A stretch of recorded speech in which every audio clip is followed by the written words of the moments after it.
Hmm? Good evening, everybody. I'm Professor Anshuman Gupta. Uh, in fact, I will be talking about MA Energy Economics, the importance of MA Energy Economics in the present energy scenario in the world. This is today's topic. In fact, my whole talk will be divided into four segments. One is, I will be talking about a topic which has been given to me. And second, I will be talking about particularly about this course, how basically that fits into today's scenario and what is the advantage if you are going to join this course, what is the uniqueness about this course. And thirdly, I will be talking about the performance of the last batch, and then I will be talking about the strength of my department. So this is the four segments which I will be talking about today. While talking about the first constituents of the talk, that is the recent development in the energy sector. As you know, the oil price is crashing nowadays. That at one point of time that was US dollar 130 per barrel in 2008 way back, and now it is around $40 or 40 to $45 per barrel. At one point of time, even it reached to $30. If you just try to trace out the reasons for it, there are many reasons for it, but the basic reason is the demand and supply. The supply, it has basically outstripped the demand for a long time. If you talk about the demand is basically, it is down for a long time as a result of, the world economy is down. The Japan is down, Europe is down. Though the US is showing some sign of recovery, but still it is below a much potential level of GNP. Same with China. China, though, I mean, the China growth, it has slowed down. And India, though when we talk about the India, though on papers we are having the growth rate of 7.5%, but if in reality, we are still much below the potential level of GNP. So this is basically the story from the demand side. While talking about, from supply side also, there has been a lot of supply increase in recent years. Especially the shale gas. The shale gas revolution has taken place in US, and as a result of it, the shale, basically the supply from the US, it has increased. OPEC, it is not ready to reduce its productions, and the Iran is also, up till now the Iran was facing the sanctions, but recently the sanction has been lifted, so it is also adding to the supply. So I mean, this is the reason as to why there has been a lot of supply but no demand in the economy, and this is the reason as to why the price of oil, it is decreasing from 130 barrel to one point of time in just recently 3 4 months back, it even touched to $30 per barrel. So you can just see, I mean, such a big crash has taken place. If you see the other sectors of the energy, a lot of things are happening in power sector also. The power sectors, lot of up till now, because of the policy paralysis in the power sector was not doing good. But just after the Modi government has assuming the power in the center, lot of thing is taking place in the power sectors. And power sector is also looking forward to have a big leap in the coming years. The coal sector, the fuel, one of the important fuel for the power, it was facing the problem recently, but now that problem has been resolved, and this government is planning to increase the power. Now, if we see, we are basically standing at 3 lakhs megawatt generation capacity, which we are going to increase in the by 2030s, 10 lakh megawatt. So I mean, a lot of things are happening in the power sector also. In the hydrocarbon sectors, the help, earlier that a NEL policy was there, which was a new explorations licensing policy. It is being replaced by help hydrocarbon hydrocarbon energy licensing policies. This is basically policy. It is being replaced because there were a lot of problems which were being faced by the investors earlier in the NELP regime, but it is being uh, made more favorable to the investor under the new regime, which is going to be thought to be brought out under the HELP regimes. So these are the changes which is taking place in the whole this energy sector. We're talking about the India, India's positions vis-a-vis world in the energy sector. India's per capita energy consumption is just 0.58 TOE. TOE means ton oil equivalent compared to world's 1.8 TOE. So you can see we are just even half of the world consumptions which is taking place as per the per capita energy consumptions. India is the fourth largest energy consumer of electricity in the world. When we just break up this electrical, demand, the 30% of the demand comes from the industrial sector. The domestic household make the 30%, agriculture make the 20%, and commercial make the 20%. These are rough, basically, estimations. And the other facts about the India's energy sector, India is the third largest coal consumer, sixth largest oil consumer, and 90th largest natural gas consumers. Uh, the projected CAGR means compound annual growth rate of energy demand between 2009 to 2035. It is 3.1%, which is more than double the world's energy demand at a CAGR of 1.3%. This is basically India.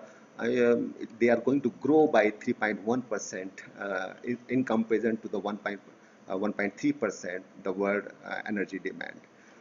India's energy sector will need 2.3 trillion investment by 2035. This growing energy sector has the requirement of highly skilled professionals in the field of energy economics and policies. So you can see, there is a lot of demand because India is way behind the world average, and India has to basically, catch up with the world average. So, in catching up the world average, definitely there is a lot of demand for this kind of professionals. If you see the India energy scenario, this is the graph. I have tried to depict it through the graph. While talking about, you see the first graph from the left side that talk about the hydrocarbon demand in India. In 2012, it was basically 221 million uh, ton oil equivalents, MTOE, which is going to basically increase from 221 to 540 by the year 2030. This is the projected figure. So that is going to increase by 144% from 2012 to 2030. While talking about the world hydrocarbon demand, world hydrocarbon demand in 2010, that was 6,839 MTOE, and which is expected to increase to 8,883 MTOE by 2030. So you can see, India, the world level, at the world level, it is the basically, it is the demand, which is going to increase. If you just break up this demand increase, into the regions from where this demand increase will come, China will account 41%, Middle East will account 24%, Africa will account 7%, India will account 16%, and rest of the world will account 13%. So it means in this increase, India has a major chunk, 16%, and definitely that 16% demand increase, that is a big at which will come into the share of India. So definitely India will require a lot of professionals in this regard. While talking about the hydrocarbon import in India, out of 221 at 2012 MTOE, we were basically importing to the extent of 65%, 143 MTOE. That accounts basically 65%, and which is going to basically increase 540 by 2030. Our import level, it will increase 75%, it means the import level is going to increase from 65 to 75%, which basically out of 540, which accounts in absolute terms for 402 MTOE. So this is basically a scenario as regard to the imports for India, because India is a import dependent on hydrocarbons. So this is the scenario of India. So this is, this slide talks about how basically the prices are decreasing. This is a WTI, which is the West Texas Intermediate, and the Brent crude oil. They are basically the reference benchmark reference oil, basically WTI and the Brent, and how basically the price are decreasing. The price are decreasing, from January 2014 to January 15. So that is, at that point of time, it was basically above $100 per barrel, which has come down to the $40 per barrel. So this is basically talking about the crash in oil prices. Let's understand the crude oil suppliers market. The top 10 producer control about 64% crude oil supply in the world. OPEC country produce 40% of the world crude oil. OPEC has the ability to sway crude oil prices by increasing or decreasing productions. OPEC share has fallen over the years, though. High oil prices 2010 to 13 draw non-OPEC country to develop new technology. When the price increases, definitely that give the leeway, that give the scope for the new entrants and the new technology to develop. And this is basically simple economic theory, because when the price increases, the other earlier, which was the unviable technologies or unviable projects, they become the viable. And the other the same thing happened in this case also. The new technology, which is the hydraulic fracturing and the horizontal drilling, they developed as a result, because the price of oil, it was going above the $100. And this is the reason as to why this technology earlier, which was unviable, they become viable in the wake of this price increase in that period. If you see the shale oil and emerging dynamics, shale oil production in the US is growing at the rate of 26% per year since 2004 to 2011. US oil was lowest in the last, US oil import was the lowest in the last 25 years in year 2013-14. Revised shale oil resources estimate around 33 billion barrels.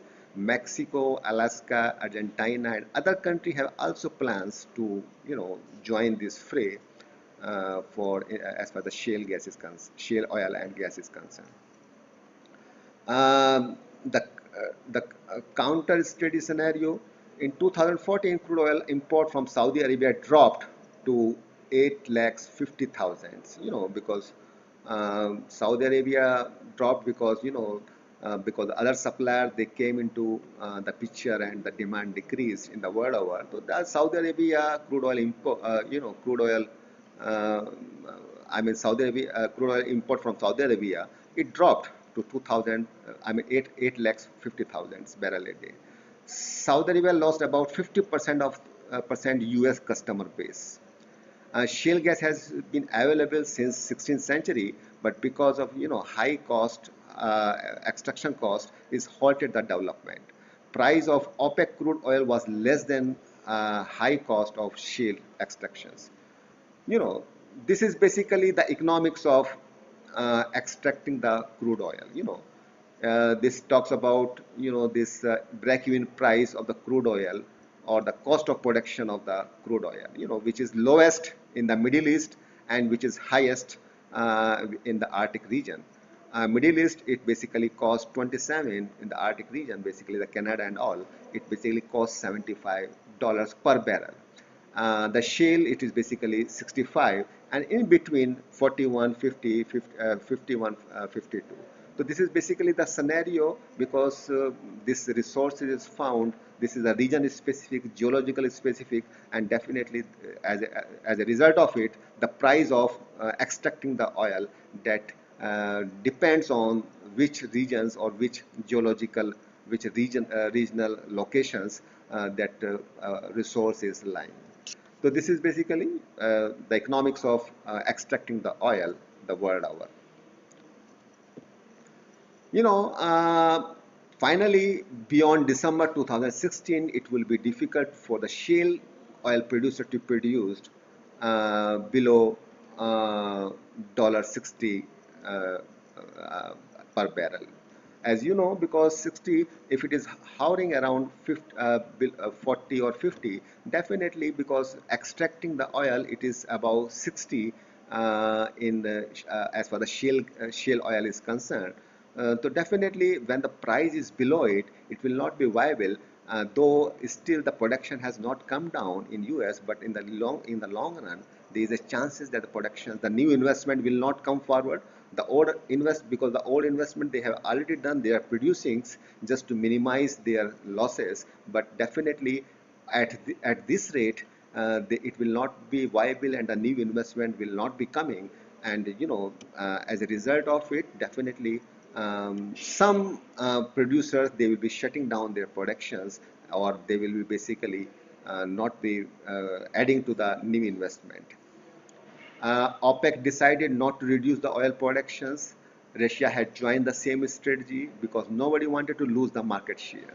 With these decisions, various oil importing countries benefited, including India, because this is a this is a good time for the importing country, because when importing country, definitely the price is low, definitely it is going to have this is the redistribution of income from the exporting country to the importing country, because the exporting country, they are losing as a result of the realization of the lower prices, but importing country, they are basically gaining as a result of the lower, because they are paying the low prices. So this is a kind of redistribution of income from the exporting country to the importing country in a way. So this is the scenario.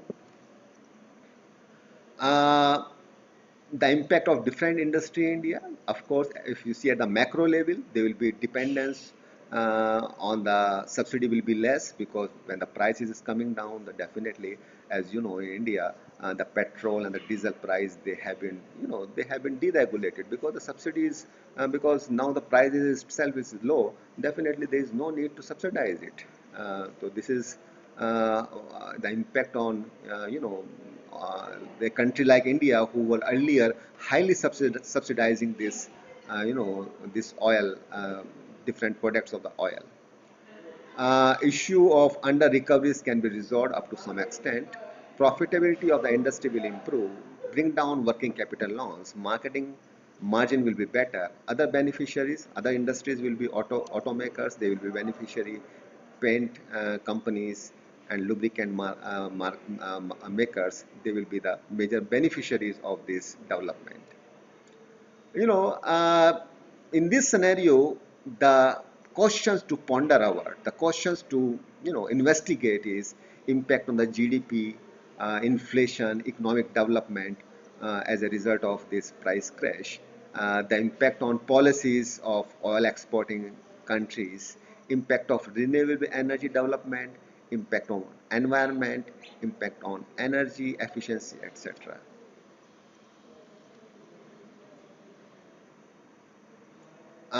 You know, while talking about the second part, the energy economics as an emerging discipline.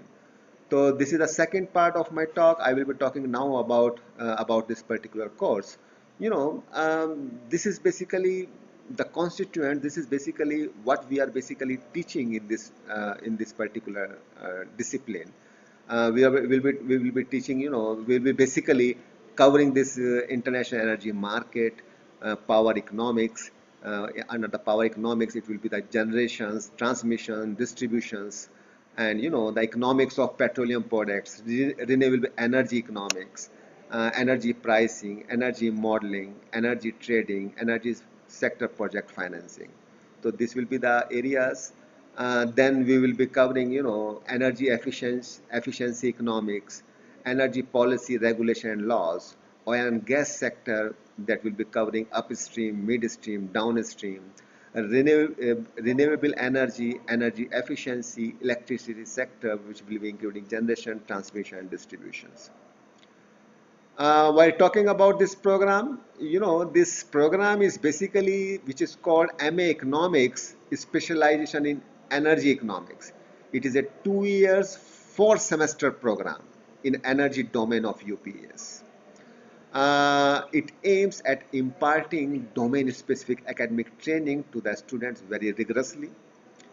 The program aims at producing energy professionals for academic and corporate research positions in the private as well as public sectors, keeping in mind the market demand in energy sector. As you have seen, there is a lot of demand in the energy sector nowadays, because whenever the economic development has to take place, definitely the energy is the first thing which has to be, which will be in the demand. And energy market, it has a lot of intricacies, so definitely you need it needs a lot of planning, lot of lot of strategy to basically meet that demand of the energy.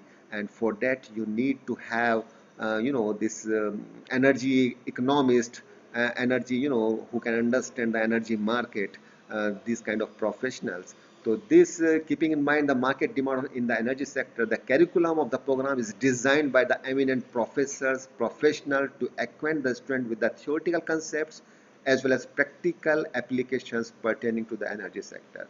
You know, because it has been kept especially into the emphasis while designing this course, because I have been the I have been at the helm of affairs when this course was being designed.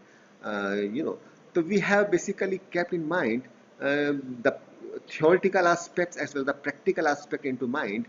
And this is the mixture of this is a judicious mixture of theoretical as well as practical aspects. And we have tried to make it a judicious combination of um, theoretical as well as practical aspects of energy, especially from the energy economist point of view. This is the course grid. In the 4 semesters, you will be covering these papers all along. Microeconomic, I mean, because if I just try to, give some points about this grid, in the first semester, in the first year, in semester 1 and semester 2, you will be having the bedrock of economics. The bedrock of economics, you should be, though I mean some students, they will be coming from economics background, but definitely some students, they will be having some btech, they have studied the less economics. So I mean, this is the first semester. Second semester you will be covering economics paper and the quantitative paper. And from second onwards, second semester onward, third semester and fourth semester, you will be basically concentrating fully to the papers which are basically relating to the energy sectors, the whole spectrum of energy sector, be it power economics, petroeconomics, different the international energy markets, energy sector, project financing, energy trading market and risk management. I mean, whole sort of the papers which are relating renewable energy. And of course the environmental economics, which is the very much part of the curriculum, because this energy and environment, they go hand in hand. And there is a need to strike a delicate balance between the two, because nowadays you cannot ignore the environment. Environment is equally important. So this is the whole course grid which you will be covering in the 4 semesters. This is the eligibility and admission process. The minimum 50% marks at the higher and the senior secondary level, 10th and 12th. BCom, BA Economics, I mean, BCom, BA Economics honors, BSc, BA programs with economics, BTech with minimum 50% marks from a recognized university. Students who have studied the statistics, mathematics with minimum 50% marks at the graduation level from a recognized university. So this is the eligibility. And the admission process is online test followed by the personal interview. While talking about the third component of my talk, the performance of the last batch, while talking about some brief history about this course. This course, the first batch, it has basically passed out this year, and we had a fantastic results as far as the placement and their training is concerned. If you go by their training, the summer internship and the industrial tour, these slides talk about where their summer internship has taken place, where they have basically visited as an industrial tour. While talking about the summer internship, they was in the Central Electricity Regulatory Commissions. They were in the Terry Market Insights Consultancy, Grandview Research Institute for Economic Growth. So they are all renowned organizations where they were attached for 2 months for the summer internship, and they did the fantastic projects over there, and for that they have been appreciated by their mentor in the industry itself. So I mean, they, these are the places where they have done their summer internship. While talking about the industrial tour they have taken in the Reliance Industries Limited, Jawaharlal Nehru Port Trust, Reliance Infrastructure Limited. So it is the places where they have visited during their industrial visit. While talking about the placement, the final placement, which is very important for the students, because nowadays, being a professional course, this is a pure professional course, definitely, without talking about the final placements and without talking about how basically qualitatively and quantitatively how they are placed, the things will not be completed. So while talking about the final placements, you can see, first of all, we have achieved the 100% placements in this particular course, and everybody, they have got placed to their satisfactions, the positions they were launching, and they were basically they have placed to the, I mean, to the positions which they were looking for. The Grandview Research, Integrated Research for Action and Development. This is New Delhi. The Kirit Parikh is basically the chairman of this particular organizations. Money Current Power Limited. This is basically the power trading company. Industrial Information Research India Private Limited. This is the consultancy. Mordor Intelligence. This is also consultancy. Indus Energy. This is so they are all placed into good industries, in the good companies, mostly into the consultancy for which this course was designed. Because this course, it was designed just to prepare the students who have a good understanding of economics, who have good understanding of data dealing, and who can just predict the future easily on the basis of their understanding of economics and this data dealings. So I mean, for that purpose, the consultancy is the best area, and I'm happy to share with you that most of the students, they have got into the consultancy, the best, and one of the best consultancy uh, in India. So this is how basically they are placed. This is the photograph of the students along with the faculty members. We have an excellent placement support in UPES. Uh, you know, we have extensive exposure and various training, including industry visits, exclusive personality enhancement, training capsules to improve employability skills they are the regular practices of the UPS. Besides econometrics lab is a major support for enhancing quantitative and analytical skill of our energy economics students. So we have econometric lab. So definitely all kind of modeling, energy modeling is done there. We also have a dedicated placement cell which is functioning well toward this end.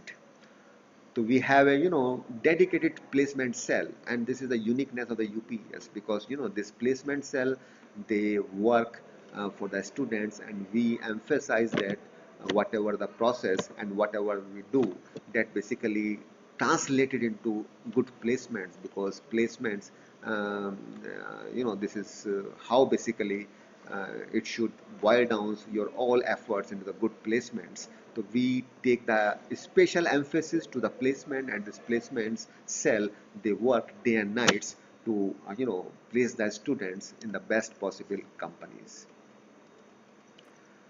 Uh, the companies, of course, our first batch is already out and they are placed, but they are, these are the main sectors where we can place our students. These business chambers, industry bodies like association, FICCI, CI, academy, all kind of academic institutions, because if someone want to do the higher studies, they can go, um, they can get the scholarship and all from other universities. This economic analysis wing and think tanks of the MNC such as the Aditya Birla Group, Adani Group, they can be placed in the think tanks. Business and economics journalism, they can join as a financial journalist also, because especially in the energy sector, they can cover the energy beat into the journalism, and there is a lot of demand in journalism of this kind of professionals who has understanding about all spectrum of energy. So they can join as a journalist also. Research and consultancy firms, Evaluator, E&Y, Accenture. A lot of consultancy firms.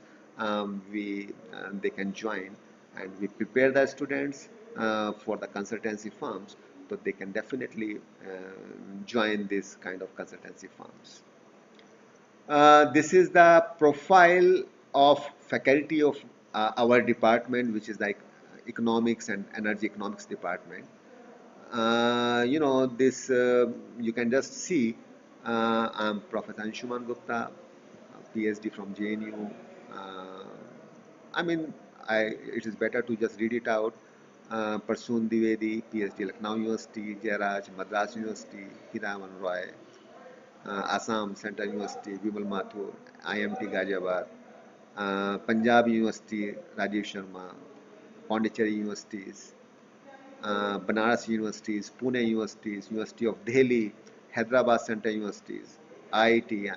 This is a profile of our faculty members, and you see this is the full-time faculty members, and they are the dedicated faculty members who always helpful to the students in that regard.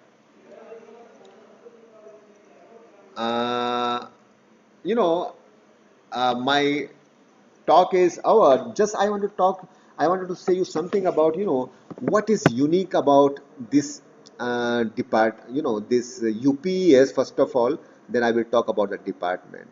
The uniqueness of this course is, this university is basically is University of Petroleum, because this is the University of Petroleum, and this is the first university in the whole Asia which basically is covering domain specific courses, and we have all departments which is covering the whole spectrum of energy, be it electrical department, be it oil and gas, be it power sectors, nuclear power, renewable energy. So we have all whole spectrum of energy sectors. So this put us put us into a unique positions, because we are able to exploit the economies, economies of scope, because our department, for example, we have some energy specialists, but definitely if we want to teach something in the nuclear energy, which probably our department might not have, but we have a separate department of the nuclear which is dealing with the nuclear energy. So we can, we can invite that experts to teach to these students about the nuclear energy. So this kind of advantage you will not find in other universities. This is called the economies of scope. For example, if we need someone in the oil and gas sector, so we have a full-fledged oil and gas sector department. So definitely we would be inviting someone from that department which can train our students into that particular, in particular that sector. So this is called the economies of scope. So this you will not find in other universities. This is available only in our university. So this is how, and this is the reason as to why this course, it has its own uniqueness, because energy economics, we are combining economics with energy. So these students, they will be basically having the full exposure to the economics. At the same time, they will be branching out into the specialization of energy economics. So I mean, this is putting our department as our university in a different footings, and this is the reason as to why our department and our university, this is unique in itself in that way. And this you can see, I mean, that resulted into the 100% placement, and our placement qualitatively it has been much better. So I mean, this is how this university and especially our this course, it is unique, and they prepare the students for giving the ample exposure to the economics, and then from the second semester onwards, they go into energy economics specializations, covering the whole spectrum of energy. Uh, this is, I would like to end my talk at this point of time. If please you have any query, you can talk to me, you can write to me.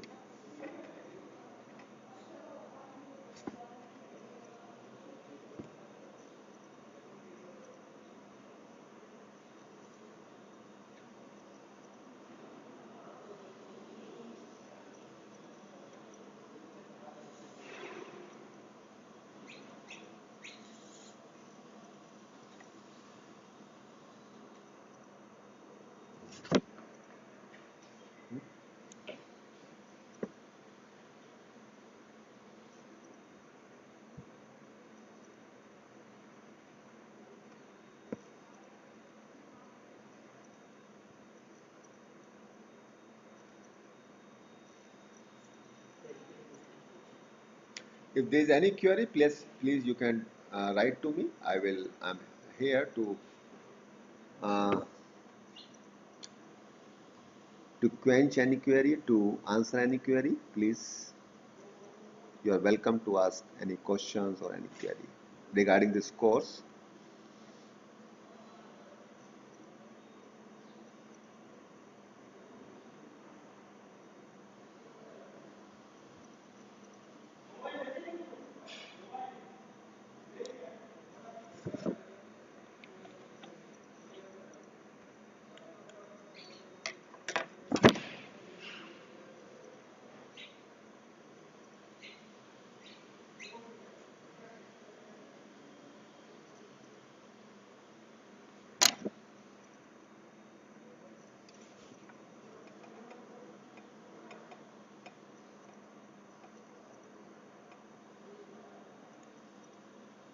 Uh, the program will be commencing,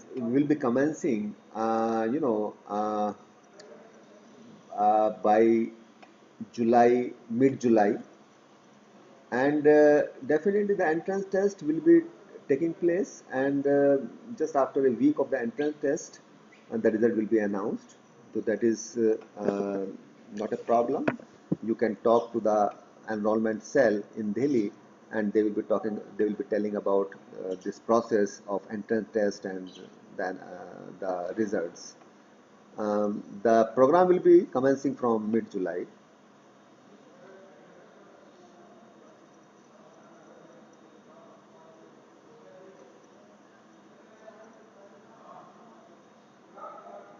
Any other buddy, please?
Yeah, I could not understand your questions. How are the interview conducted after the shortlisted?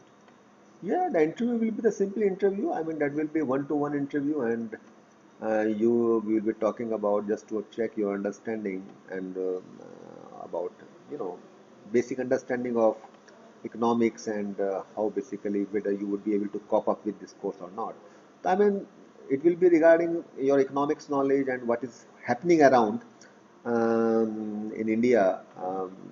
So that will be the personal interview, which will be covering the general awareness as well as your basic knowledge of whatever you have studied at your graduation level, especially the economics.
Okay.